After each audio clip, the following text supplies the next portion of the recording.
မင်္ဂလာပါအင်္ဂလိပ်စကားပြောတဲ့အခါ time ဆိုတဲ့စကားလုံးတစ်လုံးတည်းကိုပဲထပ်ခါတလဲလဲသုံးနေရတာညင်ငွေ့နေပြီလား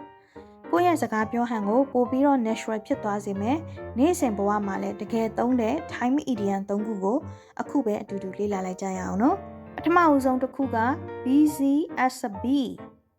ပြားပုတုပ်လေးတွေလိုဟိုနားဒီနားပြန်တန်းပြီးတော့အလုပ်ရှုပ်နေတာဆိုလိုတာကအရန်ကိုအလုပ်များနေတာကိုပြောချင်တာဖြစ်ပါတယ်ဥပမာ I've been busy as a bee all morning တမနက်ခင်းလုံးအလုပ်တွေပုံနေတာပဲလုပ်စရာတွေများနေတာပဲလို့ပြောတာဖြစ်ပါတယ်ဒုတိယတစ်ခုက in the nick of time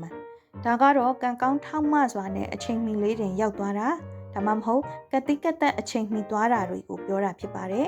ဥပမာ we arrived at the station in the nick of time ဘူဒါယုံကိုအချိန်မီလေးတင်ရောက်သွားခဲ့တယ်နောက်ဆုံးတစ်ခုကတော့ kill time ပါအချိန်ကိုတတ်တာမဟုတ်ပါဘူးတစ်ခုခုကိုစောင့်နေရင်းနဲ့အချိန်ကုန်အောင်တစ်ခုခုလုပ်နေတာကိုဆိုလိုတာဖြစ်ပါတယ်ဥပမာ I'm just reading a book to kill time အချိန်ကုန်အောင်စာအုပ်ဖတ်နေလိုက်တယ်ဘတ်စကားဆောင်ရင်းနဲ့ဖြစ်ဖြစ်ယထာဆောင်ရင်းနဲ့ပဲဖြစ်ဖြစ်အချိန်ကုန်လို့ကုန်မှန်းမသိအောင်တစ်ခုခုကိုလုပ်နေလိုက်တယ်လို့ပြောတာဖြစ်ပါတယ်ဟုတ်ပါပြီဒီနေ့လေ့လာခဲ့တဲ့၃ခုတည်းက